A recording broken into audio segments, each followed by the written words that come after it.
We have a really awesome schedule today, guys. It's all about how to prepare for for your new grad career. So please let us know where you're from as you guys are coming in. Thank you so much. Oh my gosh, you guys are over St. Whoa. Sao Paulo, Brazil. What? I see a lot of Chicago. Uh, We'll handle a lot of Canada, actually. so we welcome, welcome, welcome. Hi, So everyone. welcome everyone. If you guys are just joining us, we're going to be talking about the 10 common pitfalls as new grad nurses. And Mhm. as you know, simple nursing has probably helped you through nursing school. We've probably helped you through your NCLEX and, getting your license, or maybe on the verge if you're watching this now. And now our ultimate goal is to help you transition into your new grad position. So we have a lot of cool things that are coming out. Um, we're going to be speaking about those today. Um, I think one of the coolest things is we're actually making a new grad prep course. We've literally sat down with some of the most prestigious hospitals in the US and we've interviewed the hiring managers. We've literally got what they look for, what they ask for in interview questions, what they look for on resumes. And then we sat down with preceptors and even new grads themselves to get real life feedback of like, where do new grads really mess up and what really holds them back? So we compiled all that information and we're going to present to you guys today the 10 common pitfalls of what new grad nurses kind of fall into and how to avoid them. And so if you guys are joining me just now, I am joined with Professor Allison here. So before we get into it, guys, I just want you to know that um, you've made it. We're here to start the party and have a great session. But a few housekeeping items. I want you guys to make sure to use the Q&A button for any questions. If you're going to put in the general chat, like the everyone chat, try not to put your questions in there just because they're going to get lost. I know someone mentioned about how to take care of 30 patients or 30 residences, Robin Dixon. So go ahead and put it in the question and answer little chat, I believe. It's right here. Cool. So without further ado, guys, let us get started. If you're just joining us, let me say it the third time. I'm here joined today with Professor Allison. So again, as mentioned before, keep an eye out on something big that we're working on. So if you've seen our videos on YouTube, then we've helped you through nursing school. We've probably helped you with your NCLEX. And now we're going to be helping you guys with your new grad transition. That's one of the hardest things that I hear constantly. Nursing school is hard, the NCLEX is hard, but really transferring in your first year as a new grad is really difficult. So we made an entire new grad masterclass, or basically like a new grad prep course. And if you're seeing your screen right here, we've sat down with some of the most prestigious hospitals, magnet status hospitals in the United States. We're talking Cedars-Sinai, City of Hope Cancer Center, also the University of Maryland. And we literally asked them, what do you look for in a candidate? And also, what interview questions do you ask? And what do you look for on a resume? So we are compiling this entire course for you guys together and giving it to you guys basically to help you transition into your nursing career. And the best part is that you get CEUs for it. So please keep an eye out for that. We're probably going to leave a link so you can join our little pre-list or pre-launch list, or we'll probably email you that link as well. But some big things are on the way. So it's amazing. It's going to be a great platform and a great marketplace. So right now, we're going to talk about what you guys can expect for this session. And really, we're here to basically have questions and answer time, but also show you where new grads really mess up and how to avoid those common pitfalls. Because Professor Allison, she helps so many nursing students, and you probably hear so many times. The hardest part about being a nurse is that first year, And what do you do that first year? And how do you transition? And how do you really be kind to yourself as you're learning? So we're going to talk today about, um, we're going to get real about the challenges of transitioning from nursing school to the real world, the 10 common pitfalls that you face as a new grad, as we talked about, and then questions and answers. So again, as mentioned before, there's a chat button for any technical issues, and then here's the big thing: use the question and answer button or the Q&A to ask us any question. Try not to put it inside of the everything chat, um, because it's going to get lost. And then we're also going to be sending you out an email of the recording of the session. So there we go. So without any further ado, guys, let's get into the 10 common pitfalls for new grad nurses. And then we're also going to be talking about, after every 2 or 3 bullet points, we're going to be answering some of you guys' questions. So, Professor Allison, tell us the first pitfall you always see in new grads.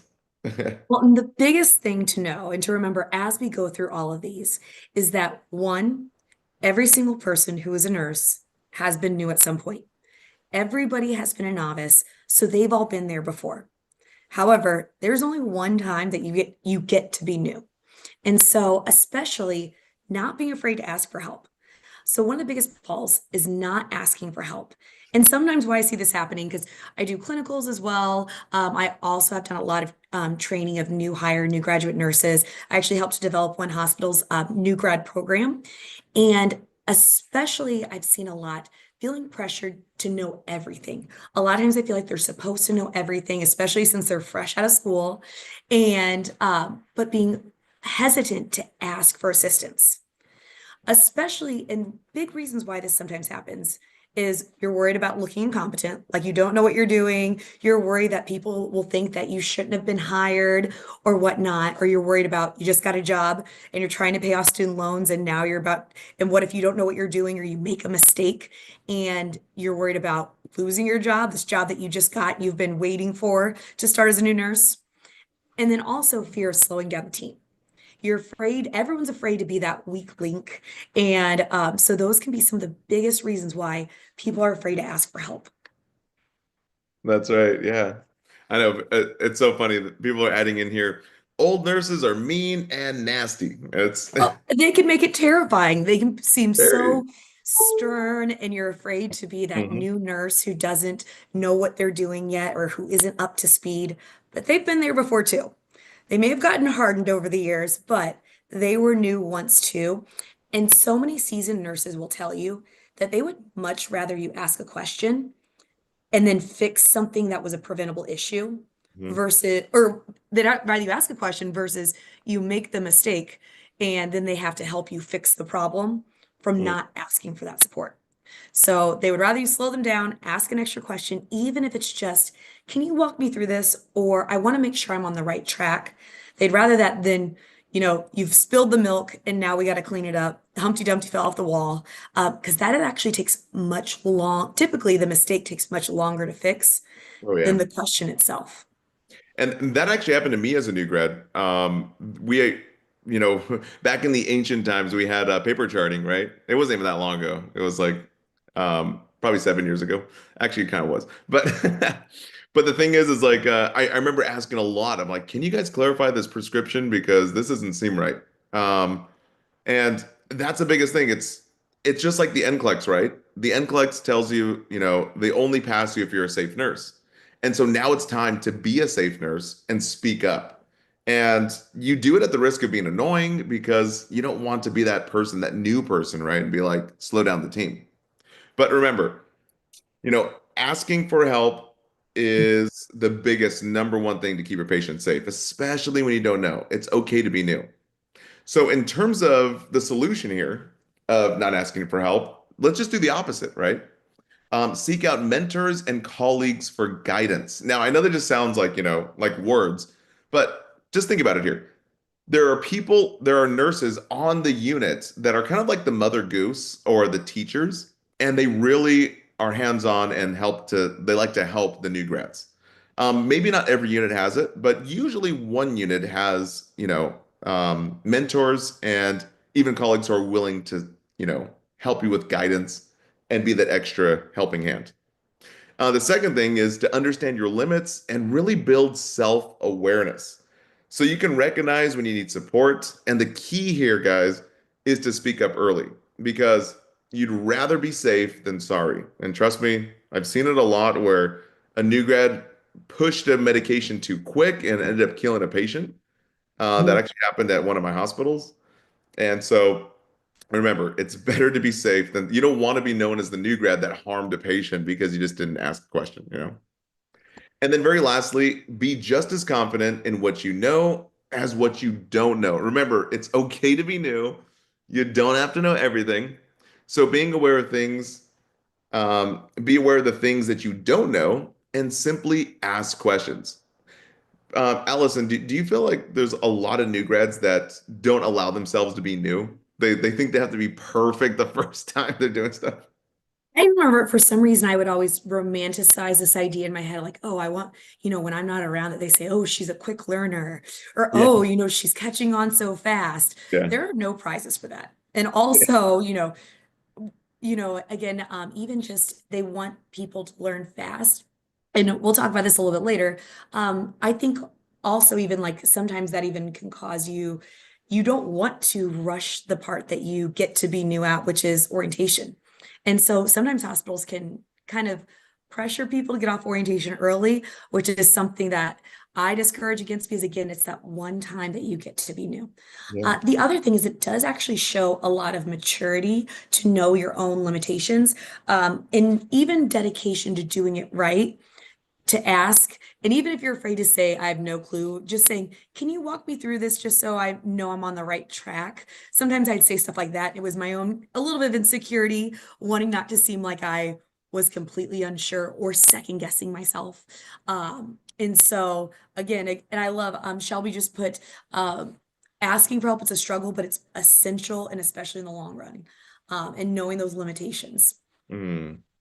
That's the biggest thing, especially when you're the new person in like someone's home, because most of these nurses have called that unit home for, a long time. And it's almost like being a guest in someone else's home. I also love Yelena said, bring snacks and cookies, show appreciation, Yeah. especially if they allowed you to ask questions, even like a $5 Starbucks gift card. The other thing is pump their ego. These, even the curmudgeons love to hear a compliment. Yeah. And so say, I really respect all of your experience and everything. So that's why I wanted to come to you because I'm unsure. And so I want to make sure I do it right. And so sometimes pumping someone's ego, that can go a long way too. And so especially like tapping on that wealth of knowledge around you, and those experienced people, that can help as well. Two Oh days of yeah. training, that's scary, especially, and we'll talk about some ways, especially if there's something that's concerning for safety, a recommendation there as well. hmm And yeah, guys, go ahead and throw your questions and answers in the Q&A part of the chat here. Um, and so we can be answering those questions for you guys. Okay. Let's see here. Okay, so pitfall number two is underestimating the importance of time management. Now we go into this into like layers deep with Mhm. preceptors that we sat down with magnet status hospitals. We also got real life feedback from actual new grads in their first year.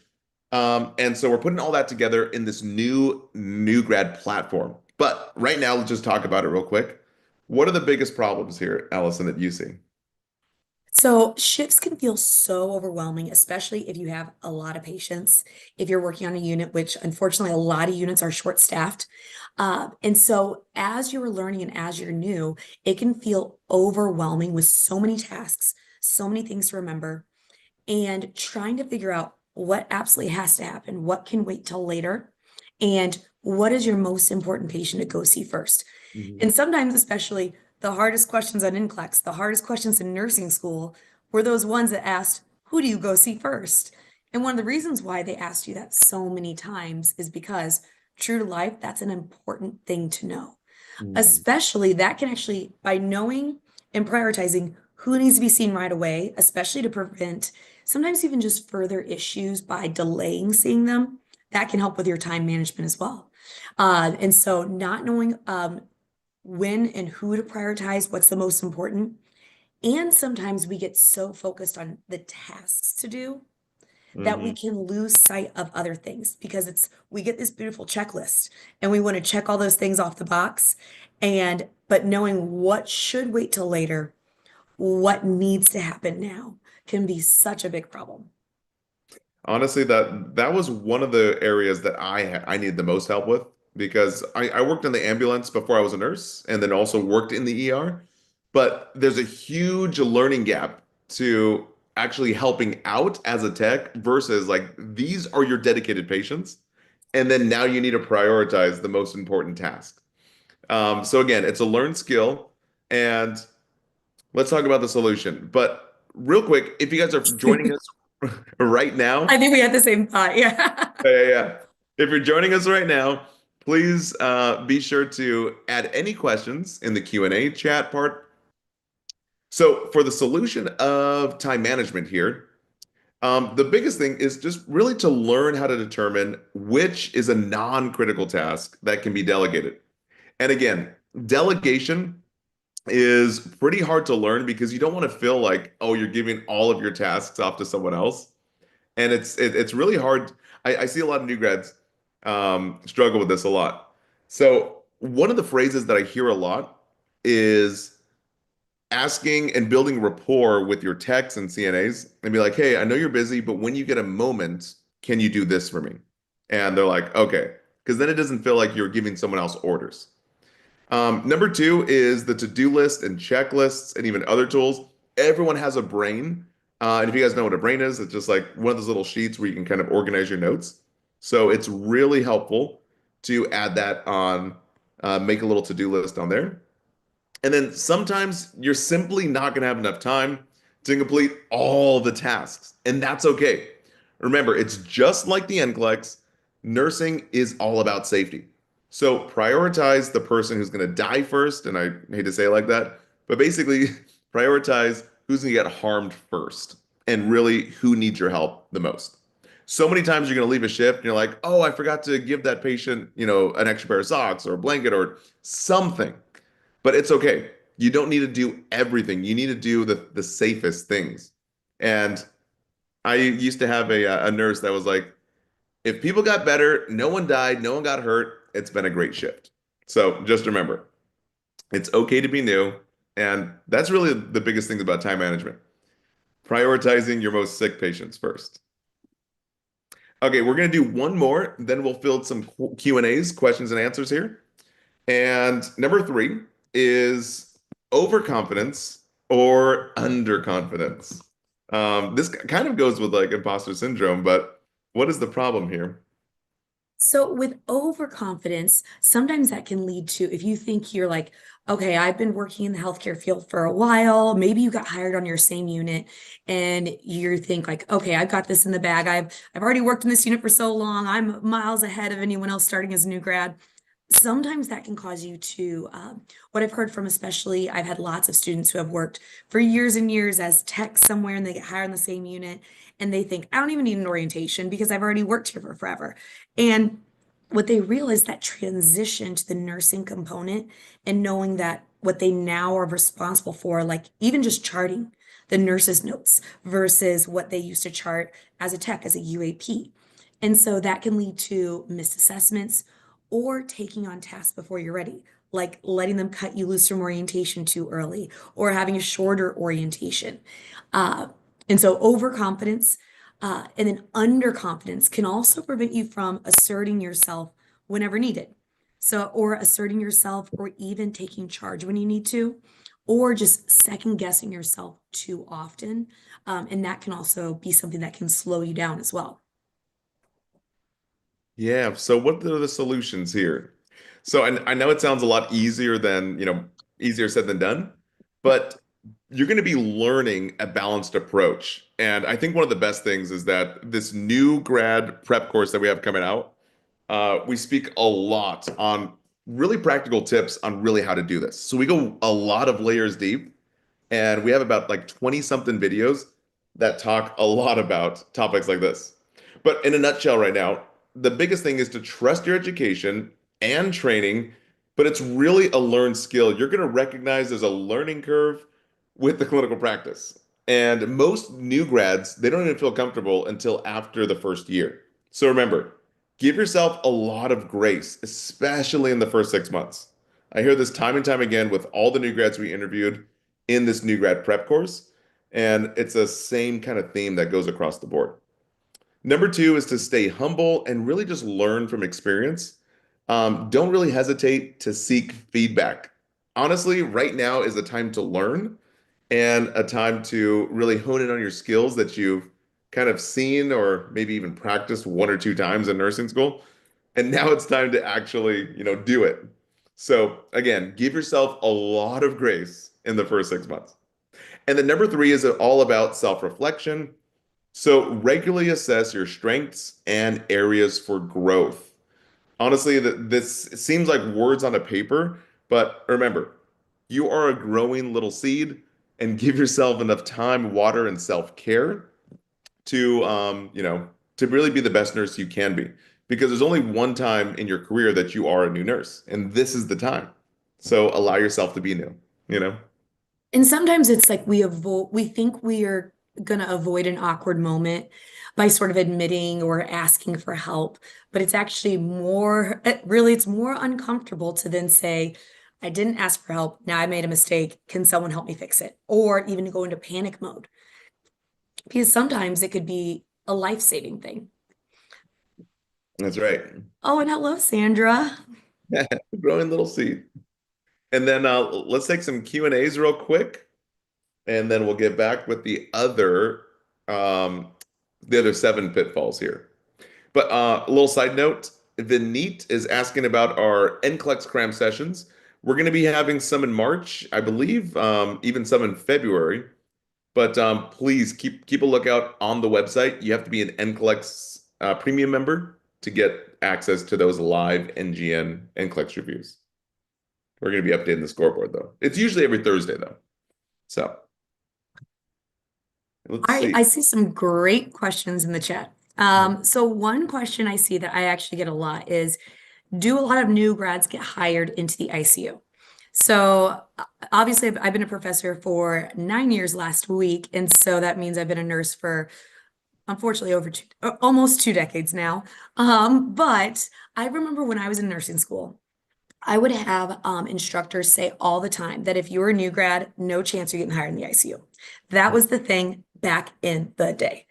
I have seen firsthand because I teach the end of the program and I'm always talking to my students, coaching them through passing NCLEX and then also as they're getting their new jobs. And I'm having so many students that are getting hired into ICUs that are new grads. And it can be difficult, but especially I feel like the trend really changed. I want to say even during COVID is when I started to see the trend change and that be more of a thing of the past, just because everybody was short-staffed and everyone had needs. And so a lot of places, especially magnet hospitals, have developed great residency programs to help with transitioning a new grad into the ICU. So new grads can get hired in the ICU. That is an old fable. That's more old school. And so, as far as like a lot to quantify it, I think that can oftentimes depend on what is the current status of shortages, where you live, what's the acuity, if you're by, bigger hospitals versus smaller community hospitals. If there's ICUs that have a lot of changeover. If there's ICUs that have a lot of turnover as far as the nurses, and the nursing staff, they're oftentimes more willing to hire a new grad because they can't be picky sometimes. So I've seen different oscillations and ebbs and flows in the trends for there. Mhm. Uh, then there was another great question. Will the new grad prep course include information about time management and information about charting? Yes, we do. Yeah. There's extensive and even we have a great nurse, Nurse Lauren, who talks about charting and recommendations and time management and tells some great stories. So that is in there extensively as well. Even like some stories of like, here's what I did and how I learned from that. Oh man, yeah. Nurse Lauren actually started her new grad job as an ICU nurse, and she gives a lot of insight Mhm. about what it is like to start as a new grad ICU nurse. One of the biggest things that is in this new grad prep course is a lot of just behind the scenes look and a lot of mentorship that is really hard to find in the real world sometimes. but we really go layers deep for almost every single topic that you could need as a new grad nurse, all the way from the executive level, from what the hiring managers are looking for, even down to the granular level of like, what do I do for self-care? Or what happens? How do I communicate with a doctor or an angry family member? So we really do a pretty thorough job at it. So it's coming on its way, guys. So please keep a lookout for the link, and also, sign up for our pre-list before our pre-launch. Let's Oh, see. I see another really great question. Tips on refusing an unsafe patient assignment. Okay, so this is not only a tip, this is what you have to do, the steps you have to follow to protect your license. First, do not take report, which I know that seems kind of, that's a fine line because it's like, how do I know it's unsafe until I get report?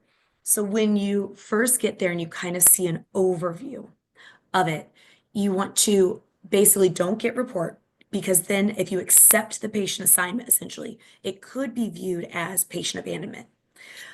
So in order for it not to protect yourself from being viewed as patient abandonment, you have to follow these steps. First, don't take report, level up after that. So you need to state why you believe it's unsafe. And it's going to be either like to a charge nurse, to a manager. It might even be to like a staffing office if you were floated to an area, or if you work in the float pool. And the first thing you need to try to do is negotiate. So for example, actually, when I worked float pool at a lot of different hospitals, and there was one, I worked mainly in adults, so worked a lot in like surgical settings, post surgical like ortho units. So med surg was my primary focus, but worked in float pool. And one day I got called from the float pool office, and they said, "You're going to be sent to Mother Baby." Not a peds nurse. I don't even have kids myself. So when I said, the very first thing I said was, I'm not a peds nurse. I've never taken care of infants besides in nursing school, you know. And so basically, I was stating the why I believe this was an unsafe place for them to place me, Mhm. based on that not being within my standard scope of practice. And so then they said, no problem, we are well aware. And so all you're going to do is you're going to give mom pain meds, give the moms, take the mom's vital signs. You don't have to do infant vital signs. You're not going to be expected to do an infant assessment. You're not going to be expected to do like a fundal. I was worried about like, they always say like, what if the fundus is boggy? You have to massage it. I was worried about actually having to massage a fundus. That terrified me in the moment. All those things you have to study for NCLEX. And so it's still in our scope of practice, but it's not my typical patient population. That would be considered potentially unsafe, because I would not be able to recognize the things that would be needed to be recognized, unless they've given me a training on that of some sort. Uh, but however, taking care of mom was in my scope of practice in the typical patient population. And so they held to that. So all I had to do was take mom's vital signs, give mom pain medications. And so that was appropriate. So we negotiated.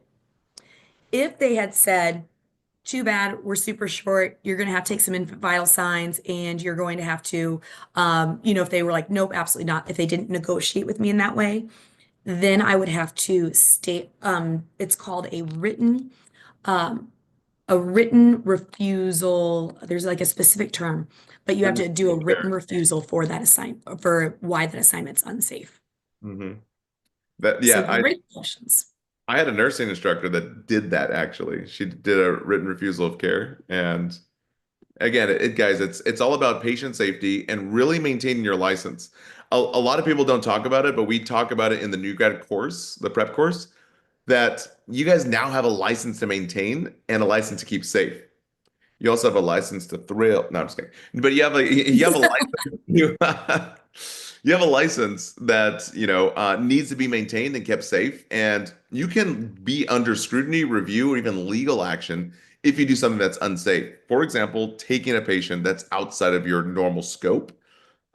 But as a new grad, it's okay to be new, and that's why we're saying ask questions and understand that it's okay to be underconfident at times and really to speak up. And so that's what we're talking about in the entire new grad course, as well as this webinar that basically condenses a lot of the bullet points that we outline in this new Bridge to Practice course. I Okay, we'll saw do, another yeah. a question in the chat. So I want to answer it before it disappeared on us. New grads can get non-bedside nurses, so or not non-bedside nurses, non-bedside positions. So I've had one of my new grads got hired in like a pain clinic. So if you're thinking like non-traditional, like in the hospital, so like outpatient clinics, uh, radiology, all those can potentially be new grads. So you don't have to start on a med surg unit. Again, another thing that I feel like so many old school clinical instructors would say is if you're a new grad, you need to start in med surg to, get that experience, get your feet under you, get that knowledge base, and then you transfer somewhere else. That is absolutely not true. And um, I've seen such a huge change in that trend where ICU can do new hires. I've ERs do new hires everywhere. So it can oftentimes really depend on, who's short-staffed or, who has job openings really. But I've not really heard as much of anywhere saying, no, we don't hire new hires. I have heard of where sometimes there's certain hospitals, especially if they have specific nurse residency programs, there might be certain start times for the nurse residency program. So it's not that they don't hire new grads, it's just it's at a certain time because they like to start that residency at one point. Um, and so that's the biggest thing. Mhm. Okay, so let's see here real quick. One sec. There was a lot of really good questions here, but I want to make sure we have enough time to go through all of our pitfalls. So let's go through the next few, and then we'll grab some more questions here.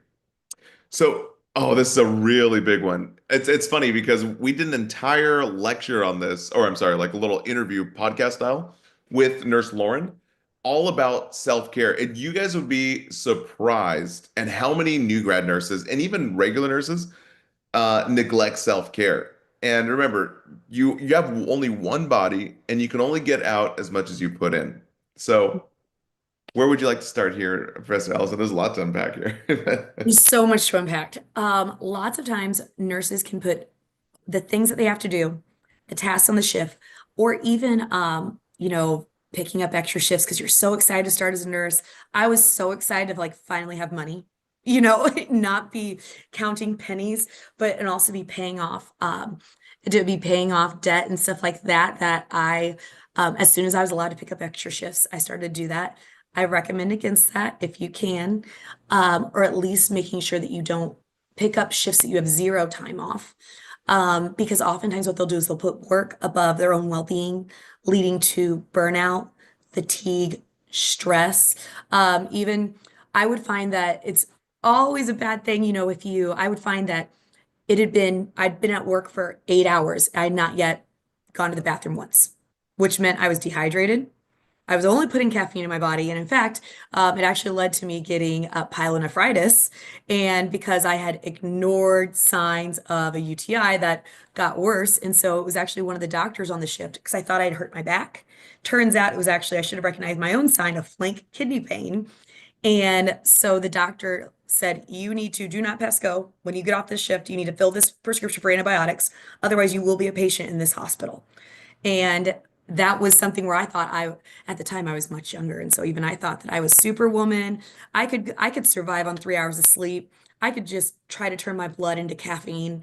And so neglecting self-care, I would work night shift when I first started, which I saw a few questions about like some recommendations. I liked as a new grad starting at night shift because Mm. it is a little bit slower paced. And so it was much better for learning. When I kept wanting to switch to day shift, wanting to switch to day shift.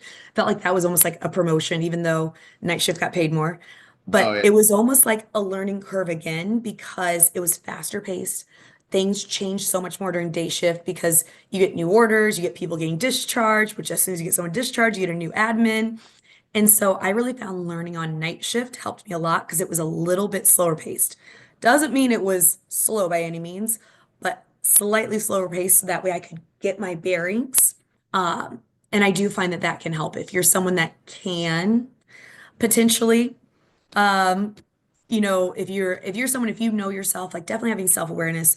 I've known people who've tried to do night shift and they could barely keep their eyes open. They could not make that transition. So definitely like knowing yourself and knowing that. Hmm.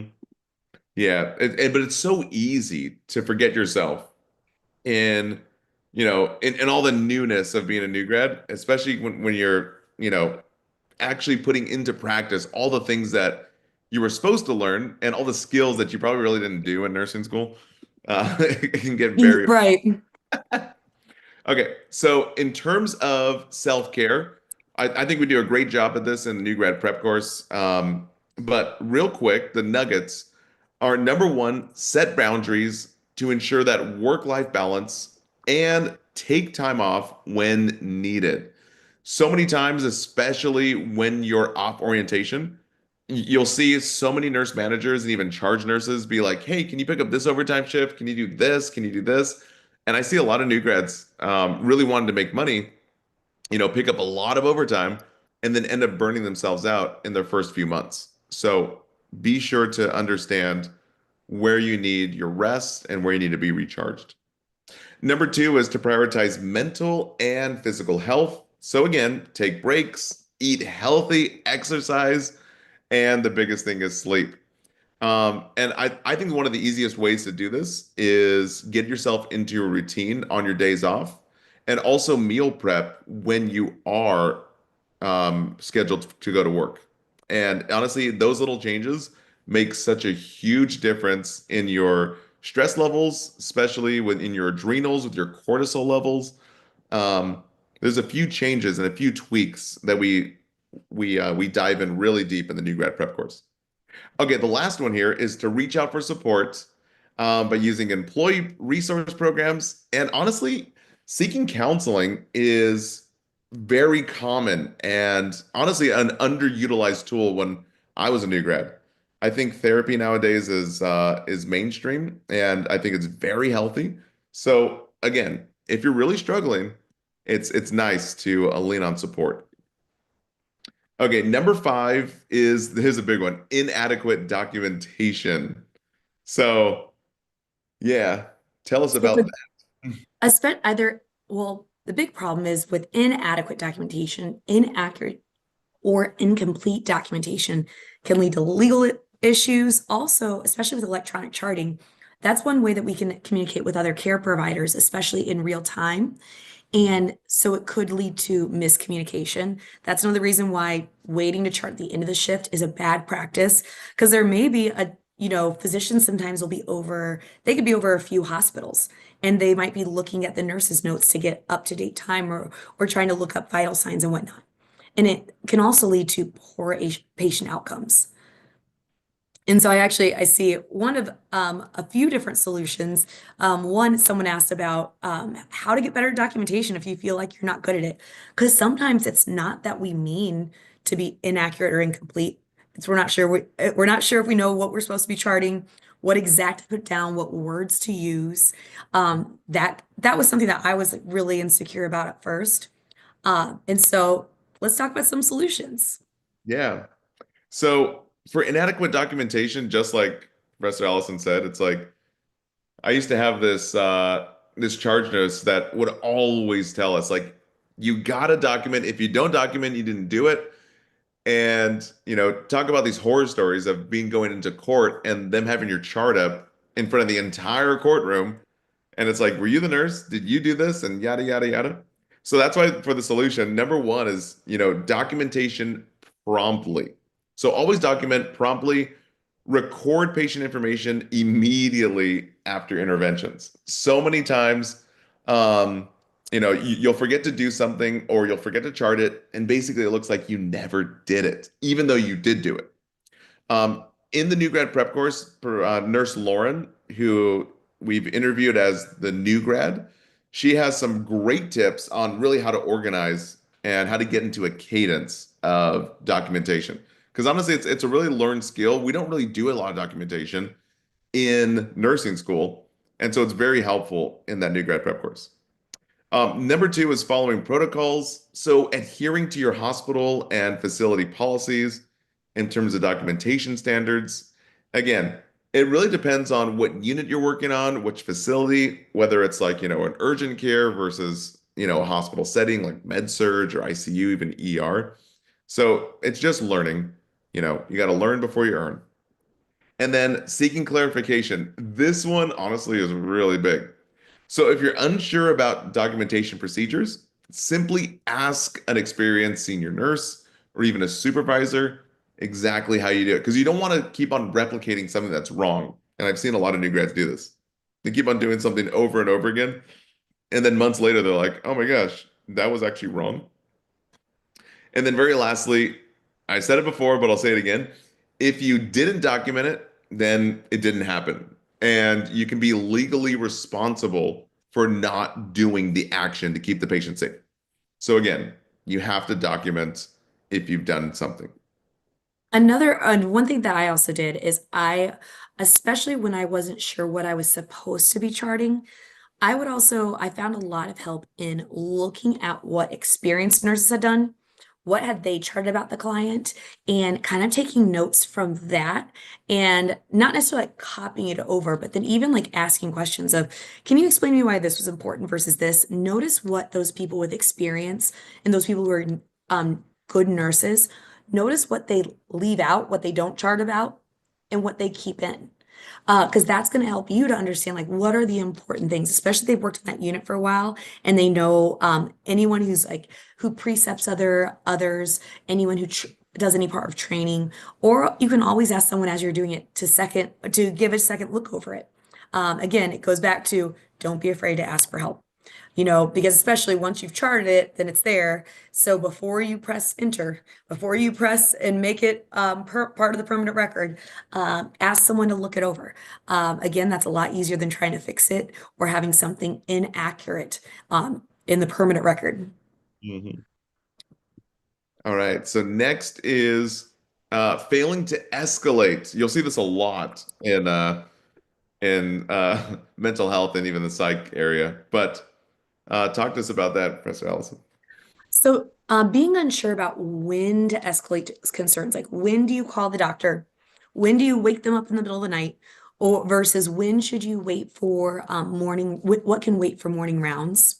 And so I've seen a few people put about cuss words which cuss words not meaning like, the bad words that we're not supposed to say, but CUS. So especially like knowing when to escalate concerns. And if you feel like your concerns are not being acknowledged um, or if they are being kind of downplayed, like, oh, you're just new, so you're extra anxious, that kind of thing. So Mm. cuss words is a way of escalating it.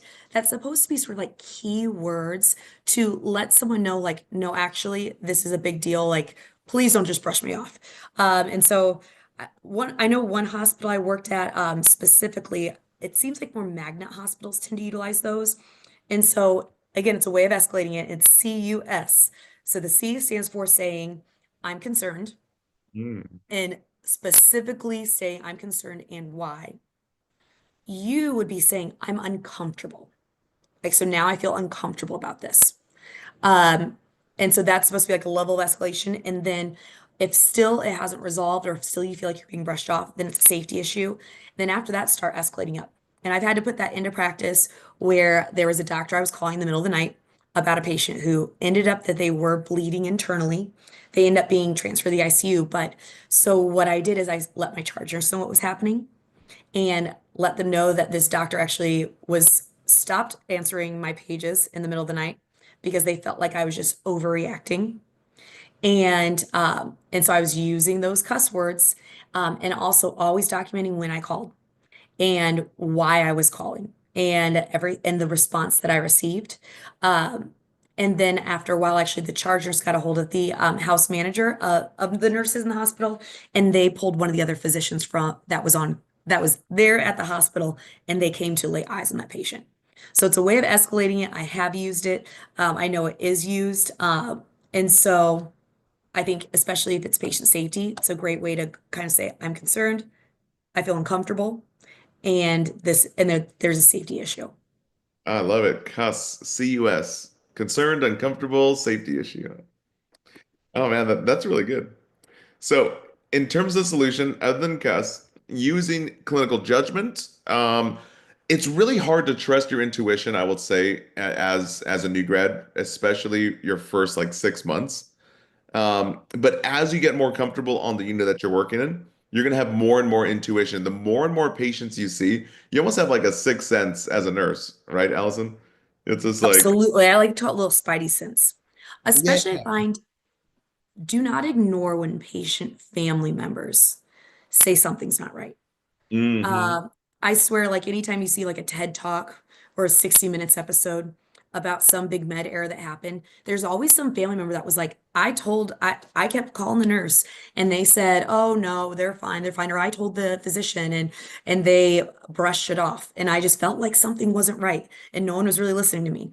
So also if they say something's not right, just let your, doesn't mean that you got to go page the doctor in the middle of the night because the family member says something doesn't seem right, but just let that spidey sense be your guide and just keep more eyes on them, do more assessments, make sure to watch for whatever it is that they're feeling to see if that has warrant and if there's some signs of deteriorating that weren't being recognized. Yeah, of course. Um, the second solution here is to follow SBAR. So we don't use it a lot in nursing school. You'll probably use a little bit during your preceptorship before you graduate or your capstone. But remember, situation, background, assessment, and recommendations. And if you've never really seen a good, clean SBAR, we actually have it inside of the Simple Nursing membership. And it's like a 13 or 10, 13-minute video where we go through an entire SBAR report with another nurse. And you guys can use that as a reference just to get up to speed. And then the last two here, mentorship, learning from more experienced nurses. Again, I always say find the mother goose or find the teacher on the unit and really just, build rapport with them and see if you can ask them questions. Really, there's always one or two nurses that are willing to help. And then lastly, don't be afraid to talk to the manager about any concerns. As Professor Allison said, it's all about the CUS or the cuss. If it's concerning, then you want to speak up. Or if you're uncomfortable, or if, what was the S again? Uh, Safety issue, like a safety issue, a safety concern. That's right. Okay, number seven is poor communication. Now, this one's huge. And talk to us about this. So especially effective communication, not with all across the board. So with the patients themselves, also with the families and the healthcare team can be vital and it can be challenging. Especially, I felt like as I was a new grad, I was so focused on the tasks I need to do. I felt like I was always running in and out of the patient rooms. So learning to try to avoid just running in and out and actually taking that time to have the conversation. And sometimes even if I feel like, oh, this patient's a talker or their family just wants to chat, I could feel my anxiety rising as I think about the meds I need to be giving and the time ticking on when those meds are due. Um, but trying to know when is it like, because sometimes you can solve some other issues by just keeping open communication, or taking that extra second to ask something, ask, do you need anything else versus leaving, then putting on the call light, having to run back in, that kind of thing. But it can be really challenging again, because oftentimes we're worried about those tasks that we have to do. Uh, and so we're worried about taking the time to talk, or even having time to make sure that we're documenting in real time versus having to catch up at the end of the shift, or even worse, I would always be catching up on my lunch break. You don't want to do that. You want your lunch break to be a break. And especially planning time for that. So what are some other solutions?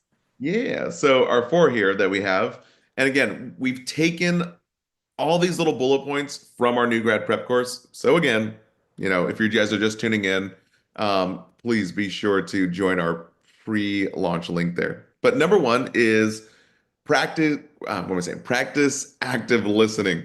So understanding your patient concerns and communicating clearly. Uh, we actually the new grad ICU nurse Lauren, who we actually interviewed, she has a lot of practical tips about just learning as much as you can from the patient and from like kind of like the horse's mouth because there's so much to learn, especially when you're new and you don't have that intuition yet of like, when someone is that those early signs of deterioration or that sixth sense, really just talking to your patient and building that rapport and just getting to know them is one of the best things. Number two is acknowledging what you heard and empathize with, and also clarifying instructions. So make sure that you understand orders as well as protocols and ask for clarification when needed. This one's huge because when I was a new grad, we were still using paper charting. And the story that always stuck with me, the doctor ordered 22 milligrams of labetalol, which is a beta blocker that blocks beats in the heart, right? Drops the heart rate. Mhm. And what I didn't see was he put 2.2 for IV push and not 22. And I was like, oh my gosh. I thought it was weird that the twos were kind of like far apart, and then the dot was actually all the way down. And it was so dumb. And I'm glad that um, I talked to the charge nurse and asked her to clarify it because I was pulling out from the Pyxes like 4 vials of labetalol. And I'm like, have a handful of, I'm like, this doesn't seem right at all. So remember, if it doesn't seem right, or if you have like a handful of medications, it's probably not right. So always speak Mhm. up, ask for clarification. And then number four is all about teamwork. So developing rapport with other healthcare providers goes a long way. And I Mhm. think one of the best ways in terms of like communication is to show appreciation. Just bring cookies, bring donuts, bring all the fatty foods that probably we shouldn't be eating to your coworkers, and they're gonna notice because they're gonna be like, "Wow, who brought the whatever you bring? Maybe it's a fruit platter. I don't know." Um, they'll be like, "Yeah, who brought this?" And it's like, "Oh, so and so, the new grad." And then you'll start getting that appreciation and be a part of that crew. So. I love that. Bribe early, bribe often. It is, man. It works so well. It's great. Yeah, because again, you want to be known, like, and trusted on the unit. And for most of these experienced nurses, veteran nurses, that unit has been their home for years, and now you're just a guest. So acting like a guest and being respectful, big ears, big eyes, small mouth, it goes a long way. And Um, try to yeah. build relationship with those experienced nurses. Because especially the better of a relationship you can build, the more willing that they're going to be to lend a hand. If they see you run around like a chicken with your head cut off, pass on a strategy, or they can basically be like a built-in resource. Mhm. So number eight, and then after this one, we'll take some more questions, and then we'll have two more, and then we'll answer questions at the end as well. So handling emotional stress, was that hard for you when you first started, Allison? Absolutely. So nurses oftentimes can have emotionally taxing situations, either in your personal life or at work too, like death, trauma, challenging patient interactions. And especially when you're a new grad, I remember almost every day, especially once I got off orientation, I would be white knuckling it on the way driving to work, be like, please don't let anyone die, please don't let anyone die, please don't let anyone die. And or you like the whole time I just always be worried about that. And I remember I walked into a shift. And the first thing they told me at bedside report is, by the way, this patient's on hospice and they're expecting him to die tonight. I was like, Oh we know man. this? Like for sure tonight during my shift. And they're like, most likely. And I was like, wait. And I thought, that's my worst fear. One, you never, but of course it's a natural part of life. They were someone in hospice. And they were like, they don't really have any family. They were close with their priest who had come and spoke with them earlier today and said it was, gave them grace to go, and said it was okay to let go. So it could happen tonight. And immediately I was like, well, what do I do? What happens?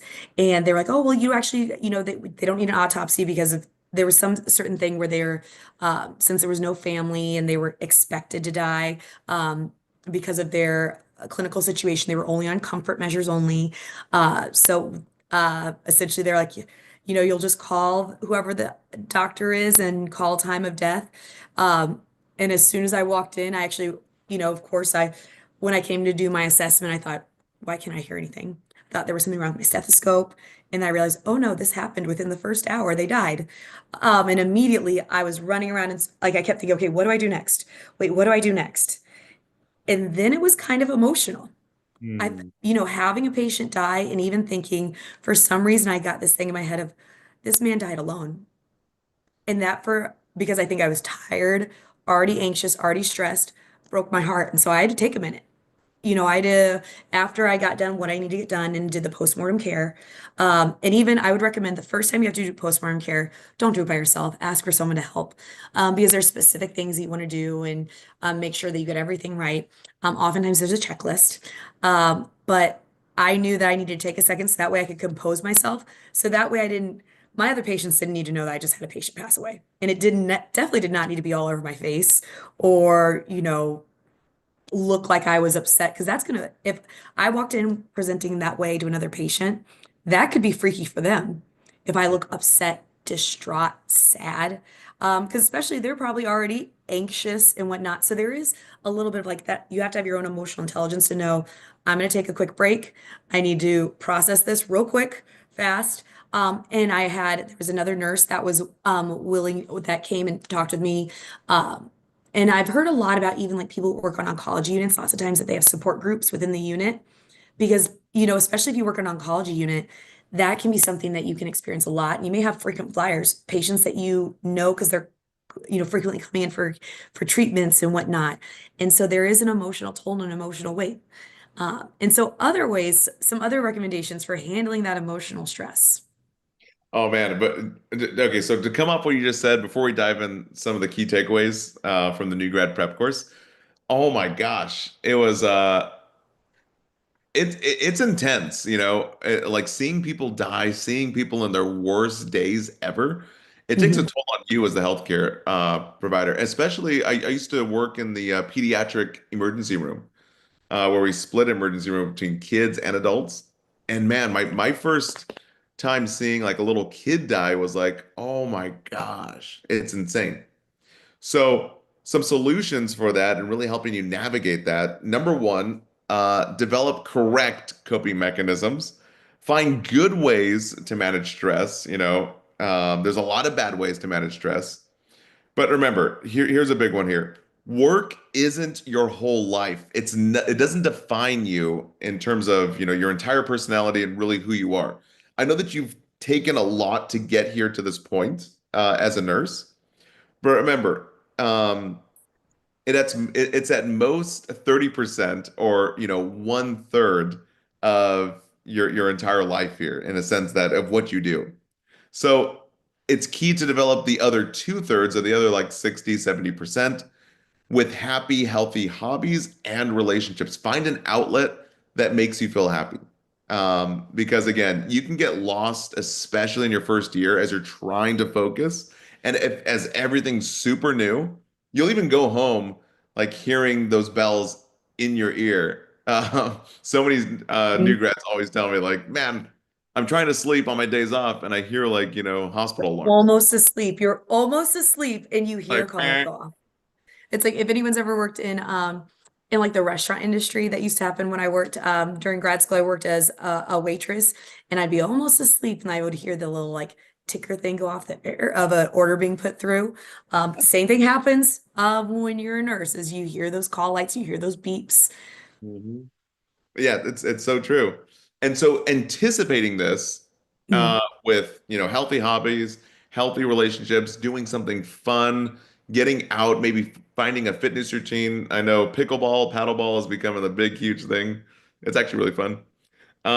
And just remember, if you don't do these things and you don't find that routine outside of your work, then honestly, you're going to reach burnout very quickly, and nursing just won't feel worth it anymore. So we're trying to prevent that. We're trying to keep you passionate, where passion and purpose meet that intersection, and really just keep you in that game and keep you like really hungry to learn more.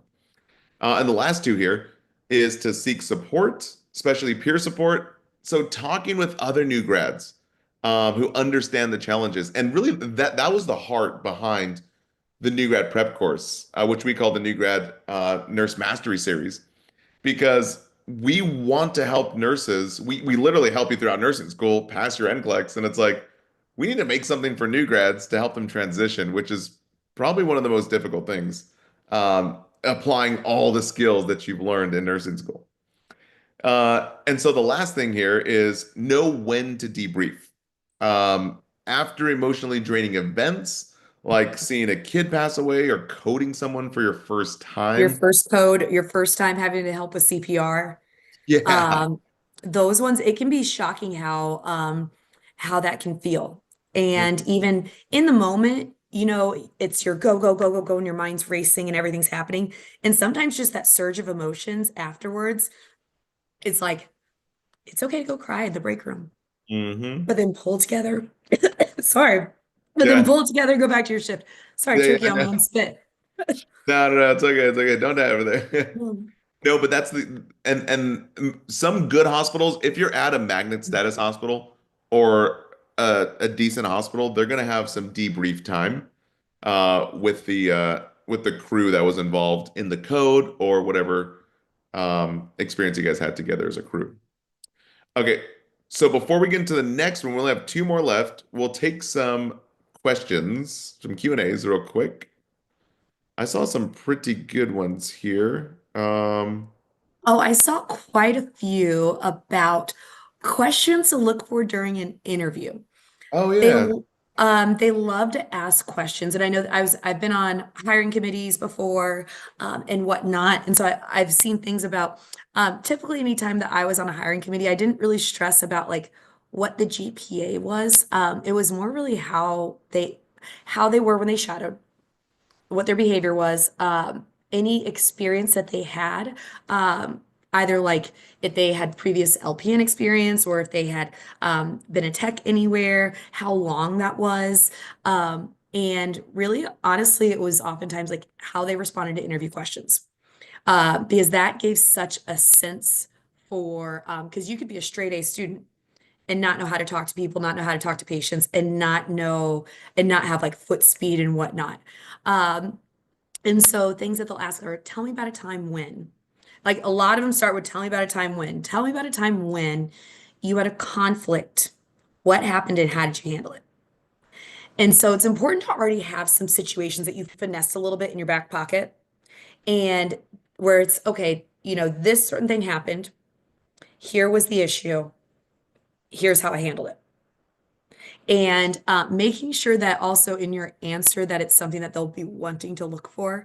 There's been times even when I've done interviews where uh, when they answered it, they might have been a little too honest. I appreciate the honesty, but it also made me question the emotional intelligence of maybe that wasn't the right, how do you think you handled that situation where they're being very blatant about, well, I told him how it was. And so, I just told him off in the middle of the hallway. So that way they knew better than do that. And I was like, so how do you think that was a way to handle it? Well, it got them to stop. Okay. Okay. Okay. Well, I appreciate the honesty, but that it's okay to maybe tell a better, you tell a little shined up version of the story. Yeah, I yeah, yeah. I don't know. I don't know what went down. So sometimes even just sells emotional intelligence to maybe not tell that part. You know, they also love to do like I've done and gotten a lot. Tell me about a time when you offered really great customer service, because really this is a customer service industry, a hospitality industry of sorts. Or tell me about a time when you had to provide teaching and what were some ways where if they weren't getting it, how you were able to still help them to understand, when to take their medications. So it's a lot of like, tell me about a time when, Mhm. and then there was a difficult situation or something really good. Tell me about a time when you overcame a struggle. Mhm. Yeah, and I always tell new grads to always have two stories in the back of your pocket, you know? Mhm. Yeah, like tell you about a time where you overcame a struggle and what you did. And another one is always, I always hear something about like teamwork, where you went out of your way to do something that benefited the team. And one of the nurses that I was talking to, she was saying that she was a bartender for a long time. Mhm. And one of the stories that she used was that, hey, there was an ice machine that was broken and no one was fixing it. And we told management and all these things, and everyone kept on ignoring it. But I took it upon myself to, take a look at it, go on YouTube and see which part. And it turns out it was just like a little piece that was missing. And they fixed that. And then now it was working. So it just shows the hiring managers the initiative, even though it's not closely related to the clinical practice or, being a nurse. It shows that you're a team player and you can go above and beyond just because that's the person you are. And that's really what managers are looking for as well. 100%. I Hmm. also saw a question about what about if you are trying or you're wanting to find a job, but you're either you don't like bedside, or if you're just kind of like nervous, skittish about bedside, where would be a place to start? And is it normal to feel that way? It's so normal. Well, when I started nursing school, I remember, that very first course in our 101, or like 103, whatever they call it, like intro to nursing. And they say, everyone go around the room and say one cool thing about yourself and what area of nursing you want to work in. And I remember thinking, I don't know what area I want to work in. I'm brand new at this. I've never worked in a hospital. I watch a lot of Grey's Anatomy. And but it seemed like almost everyone else knew, or at least that was my perception of the moment, was, so many people were saying, I want to work in peds, I want to work in OB. And so when it came around to me, I was not about to say I watch a lot of Grey's Anatomy. I just said, I was like, I think I want to work in peds. Obviously, according to the story earlier, I did not work in peds. I didn't know I didn't want to work in peds until I did my peds rotation. And I realized I like kids. Sick kids break my heart. Hmm. And that was going to be way too emotionally draining for me. And even though I can like kids, that doesn't mean I take care of sick kids. And that's okay. So sometimes it is a little trial and error. You don't have to love your first nursing job. And you never know until you try. And so actually in the new grad course, we talk a lot about like how to know what specialty to pick, and what can guide you one way or another.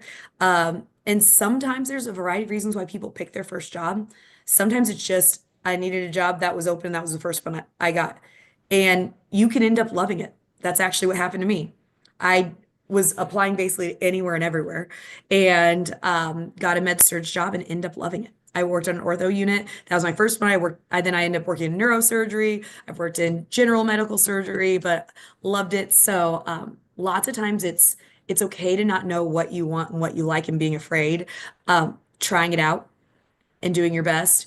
If you know that you don't want to work in, like, if you're worried about the acute setting, then definitely things like long-term care facilities, the patients are going to be less sick.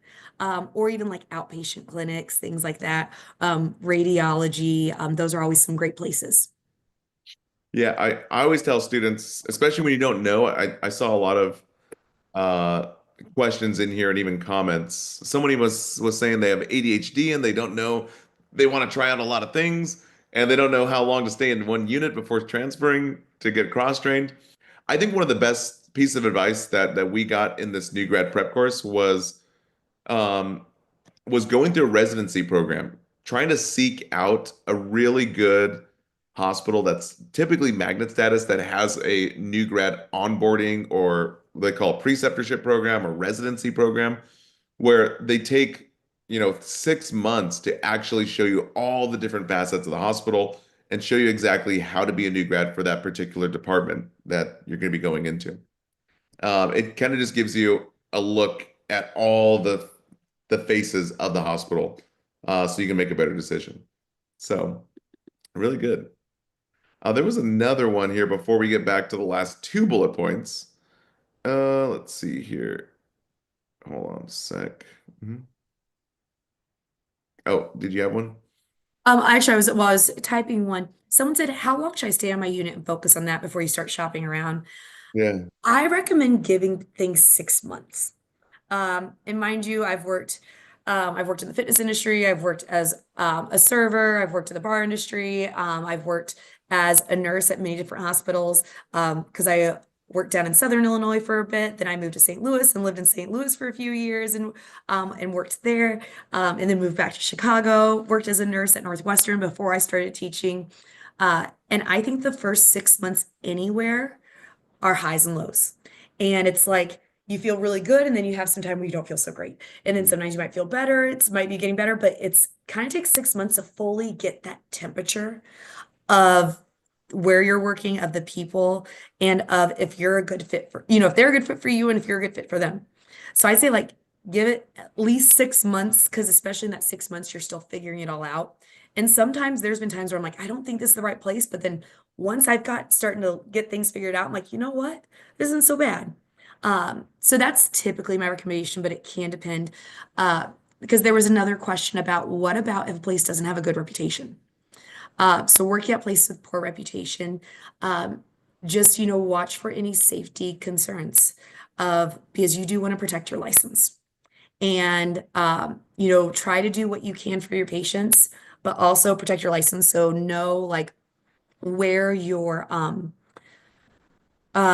where your protections are kind of in what legally, it's things that you can say no to as far as what are safe and whatnot. Great question. Yeah, and then one of the last ones that I saw that was really good. It's like, you know, you get offered a position as, in a nursing home or a skilled nursing facility, or even the mental health psych unit, but you don't want to be there, and that's not your dream facility of choice or dream department. Would it be hard to transfer to, let's say a med surg floor or the ICU or ER after that? Honestly, absolutely. I would say, if you have your heart set on whatever unit, like ICU or ER, or even if you want to work in the hospital setting but not sure where to start, honestly, just going for the hospital setting is one of the best recommendations that I got early on as in the nursing career, because you can end up getting stuck at an urgent care, or you can end up getting stuck in, the mental health unit. And I've seen a lot of nurses, like, a few years passed and then now they get comfortable and it's like, oh man, I really wanted to do that. But, I kind of just chose the other way. So, I did a lot of training of new hires and new graduate nurses. So new hires would be they're not a new grad, they're not fresh out of nursing school, but they're coming to us from somewhere else. mhm. And then new grad nurses. And I would say the one of the most challenging orientees I had, and obviously I love teaching. I love teaching people. And even if people are having a hard time figuring something out, I love finding a way to help them connect the dots, make it all click. But one of the most challenging and someone who I had to extend their orientation from what you initially thought was someone who had 5 years of experience in home health care. And they were coming to our med surg unit. And so they seemed like a shoe-in. Great person, great personality, really wanted to learn, had always wanted to work in the hospital setting, and decided after 5 years of being a nurse to switch from home health to hospital setting. Um, but we gave her initially the traditional new hire orientation, which is shorter than a new grad orientation, because we expect they've had some experience under their belt. And we end up having to extend it because that change of pace and the change of prioritization and having, whereas home health, you focus on one client at one time versus having to multitask and think about 4 to 5 people at once was really, really a challenge. So I kind of do agree that if you're going to do one, I would potentially recommend at least maybe limit before you go to the hospital settings. That way you don't get stuck in a certain mindset in certain ways. But if you're good at learning new things and whatnot, and if it's something you're really passionate about, it may not be an issue. Mhm. That's right. All right. So moving on to our last two new grad pitfalls. Again, we're going to be wrapping this up. We'll have two more left. I'm going to drop the link for our new grad prep course, which is our nurse mastery series. And oh, there it is. Thank you so much, Joe. Guys, right now, if you haven't already, just go ahead and click the link and sign up for our pre-launch, because everything we're talking about in this webinar and the next few webinars we're going to be doing for the next 2 months. We have one in February, one in March. It's all surrounding everything that's inside these courses. So again, we don't want you guys to miss out when we actually do launch this, because it's really, really cool. And honestly, I wish I would have had it during my new grad transition. That would have been amazing. So without further ado, misunderstanding policies and procedures. So take us away here, Elsa. So, especially not being fully familiar with specific policies and protocols that the hospital has in place can be something, especially as you're learning as a new grad. There can be some weird ones, or even it could be something where maybe your nursing school wasn't super strict about nail polish, but the hospital is. Hmm. And the hospital you work on, that's a big thing. So, just being fully familiar with that. can be an issue. And so some of the ways that we can solve that are Hmm. to, one, be familiar, ask questions. Hmm. Yeah. So I think one of the hardest things to do as a new grad is not only jive with like, the people who've been there for the longest time, these veteran nurses, but also really understanding like the ins and outs of this hospital system. So for the solution, before you guys get in trouble or find yourself in deep water, it's always best to review any policies that you may not be familiar with. So reading and understanding hospital protocols, again, and I say this again right here, don't get in trouble or even fired over policies that pertain to the hospital and not another one. Because so many times different hospitals have different policies for things. Usually your veteran nurses or the ones that are helpful will, help you out and raise a red flag when you're, going through your preceptorship.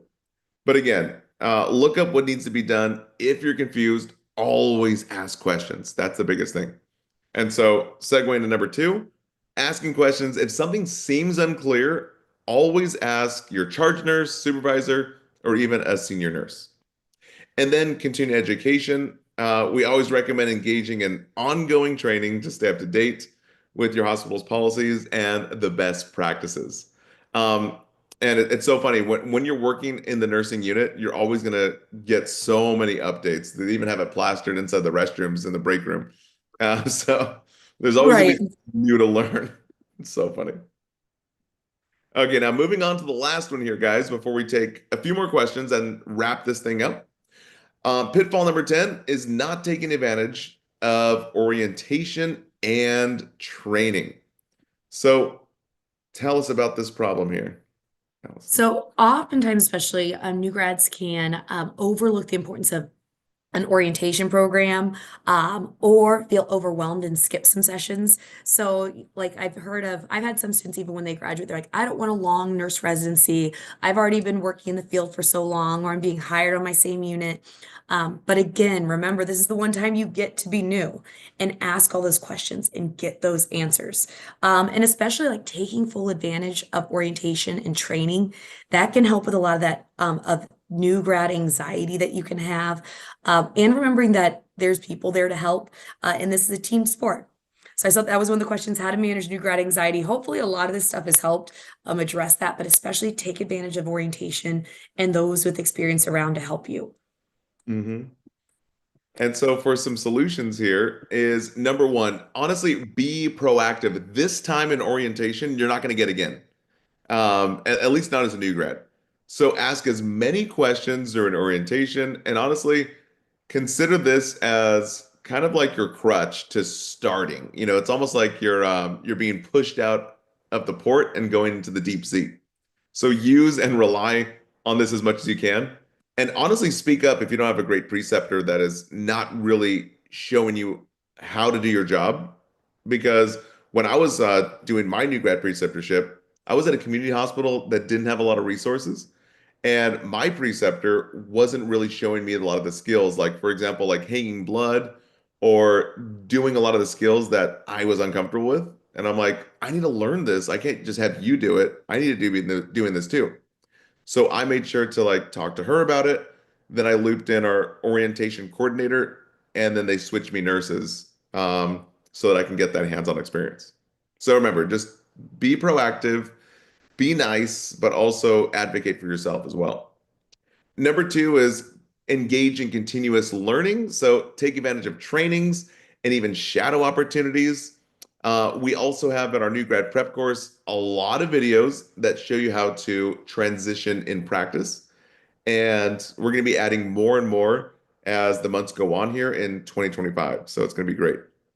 Number three, utilizing available resources, online resources, simulations, clinical educators to strengthen your knowledge base, which I think the new grad prep course does a lot of that. And very lastly, if you don't feel ready to be off orientation, then speak up. How many times do you have someone that you extended orientation that volunteered for it? Was there a few like that? Typically, it's usually like a conversation I've had to have going along of like, how are you feeling? Like, how would you feel about some extra time? I have had some that where There have been opportunities where, you're probably ready to be off of orientation, that kind of thing. But usually I try to, like, even if the manager is recommending it, I encourage them, you don't have to do this. It's however you feel. Because again, I got cut from orientation early because again, I kept wanting to show, I kept having this, delusion in my head. I wanted people to be like, oh, she's such a fast learner. She's learning so fast. Later, I regretted that because they did cut me off of orientation early and I felt so overwhelmed. And I wish that I had had those few extra weeks to really get things under my belt. Luckily, I did have a strong support system and had a strong support of other peers. My preceptor, we oftentimes still worked the same shifts. So that way she was available for questions anytime that I needed it, but still, looking back, I don't know why I was so eager to get off of orientation when again, you get one shot to be new Mm, and to really make sure that you feel comfortable and confident. that's right. So we'll do some more Q&As, but first, again, sneak peek of what's coming soon is our new grad nursing membership, basically the new grad prep course. It's basically just like a mastery series of everything that you need to know to get your job, to maintain and excel at your job, and to keep your job. So again, if you guys didn't know, we're doing a pre-launch here. So go ahead and click the link that we're dropping in the chat. And once this becomes live, which we're actually putting the final touches on, you'll have access to the new grad nurse master course. We're also doing monthly live Q&As. There's going to be an entire skills refresher library. And the best part is that you can actually get all your CEUs, which you need to be doing every few years, depending on which state you're in, to maintain your license. So we tried to do, well, everyone here at Simple Nursing tried to basically bring it all together of everything you would need as a new grad. Just kind of like how Simple Nursing helped you through nursing school and how we helped you pass your boards. We're doing the same thing for your career. So it's pretty exciting. So, oh, Another great question. Well, a few questions I've been seeing that I was kind of waiting for the end because I knew this and I'd love to get your feedback as well, Mike. Dealing with nurses who eat their young, as well as, and kind of piggybacking off of that, anytime if you're feeling bullied, um, especially, it's oftentimes said new grad or that nurses eat their young, meaning that the more experienced nurses can not be so gentle or patient with some of the new grads as sort of a trial by fire. And oftentimes it's because that's how they were taught, or, that's what they experienced and whatnot. I know that a lot of hospitals are working to fight that. They call it incivility or lateral violence. And so trying to discourage that and trying to be open and understanding to new grads, because especially turnover hurts all of us. If if we don't keep our new grads happy and make them feel unwelcomed and unsupported, then that means they're going to leave and go somewhere else. And now we got to train someone else. And that's a process for everybody.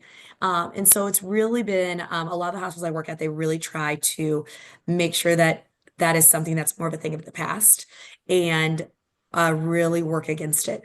But if you're dealing with that and it's bad, go to a charge nurse, go to a manager, go to someone you trust, because honestly, like sometimes that might need to be a conversation that needs to be had because again, we're all working for patient safety. And if new grads don't feel comfortable going to those with more experience, especially if there's a patient safety concern, especially if they have questions or need support, that's, not good for everyone as a whole. And so also know how that feels and make sure that when you are the experienced nurse, don't eat your young, support that new grad. Remember how that felt. Cause I think it's a cyclic thing where especially if we're all trying to encourage it, and make it better for our profession as a whole, I think that's a wonderful thing.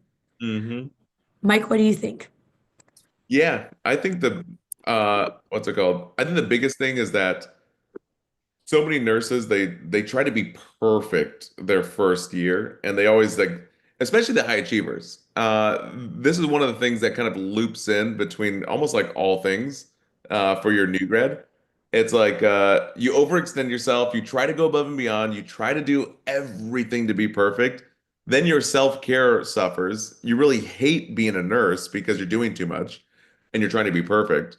And these are all preventable things. It's really just a mindset thing that if you knew before if you basically know before you go, you'll be able to not fall into these areas of of these death spirals, I call it.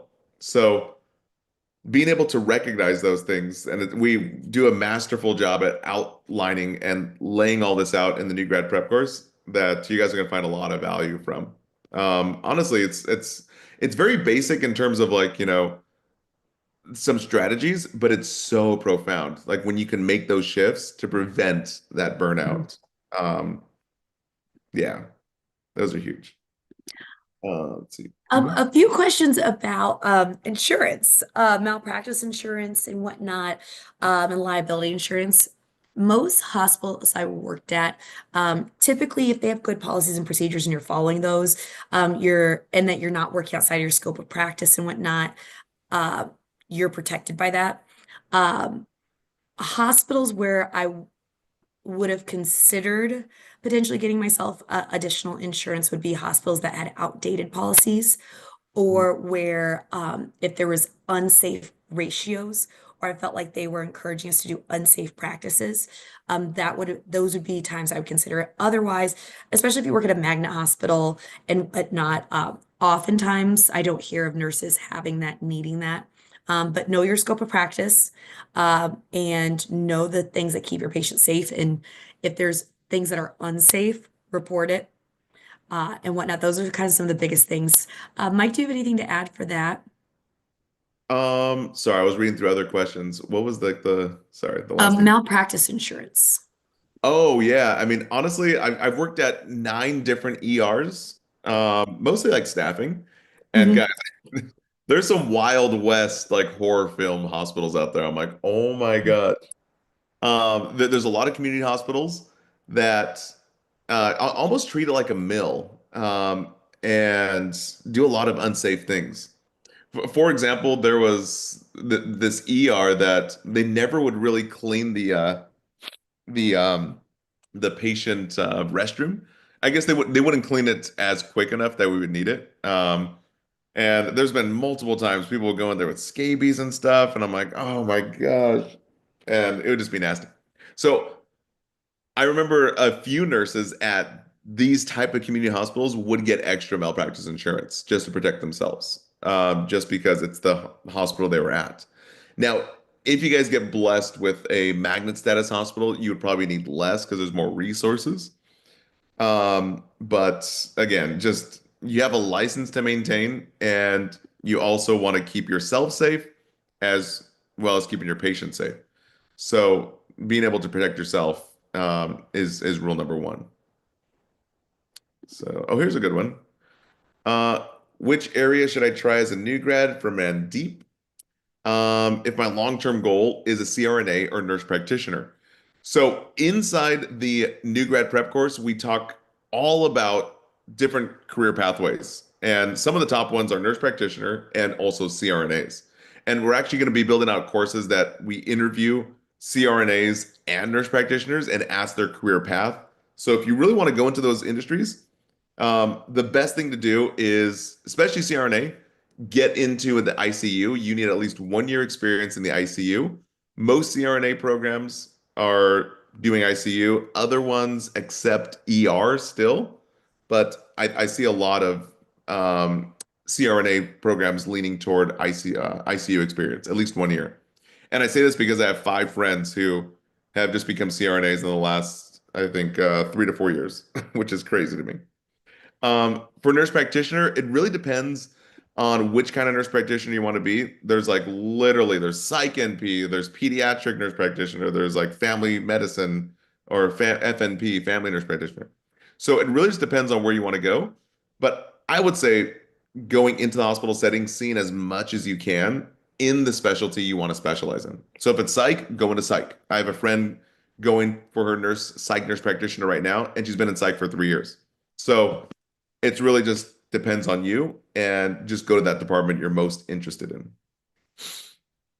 Cool, guys. Um, We at oh yeah, nine. sorry. Yeah, go ahead.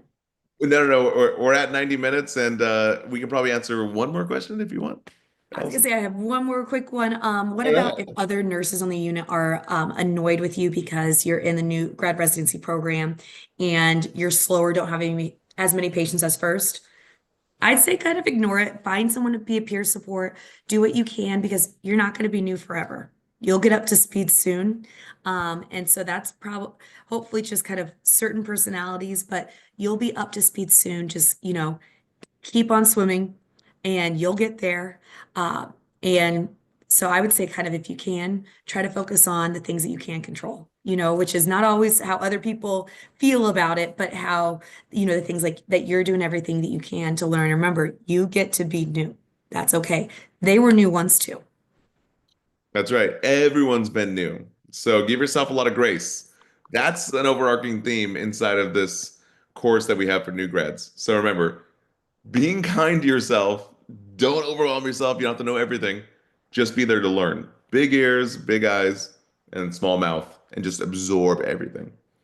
And But yeah, yes, the guys, new blood course is for both LPNs and RNs. yes, yeah, correct.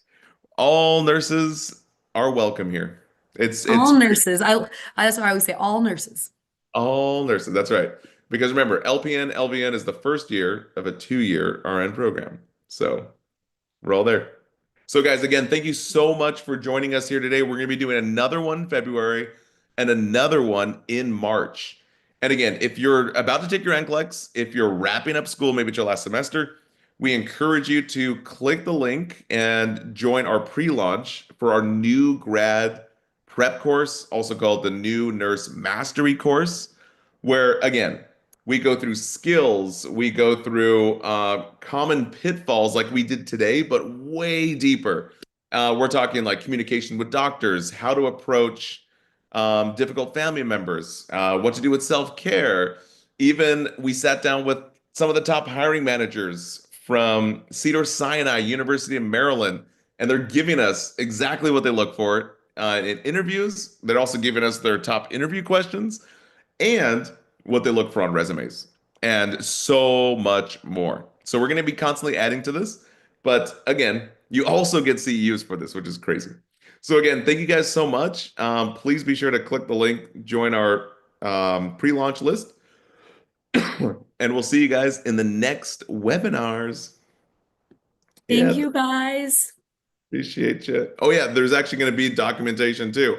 Also, how to give reports and I think the coolest part is our 21 quick skills, 60-second Mhm. wrap-ups on how to do the skill, especially when you're in nursing school. I don't think I ever did a Foley, an official Foley during nursing school. And then I had to do like a few my first week as a new grad. So it's really helpful just to be like, oh, how do you do a Foley? Here's a 60-second video. It's like, oh, fantastic. There you go. Thank you from Canada. Thank you for coming, guys. Thanks, Thank guys. you, everyone. Woohoo. We should have some outro music. Bow, bow, bow, bow, bow, bow, I bow. got another UTI. I got another you. Yeah. What about it's beginning to look a lot like cirrhosis? Yeah, that one too. Yes. Yes, yes, yes, yes, yes. It's not Christmas anymore. Time to take down the Christmas tree, Mike. No, I can't.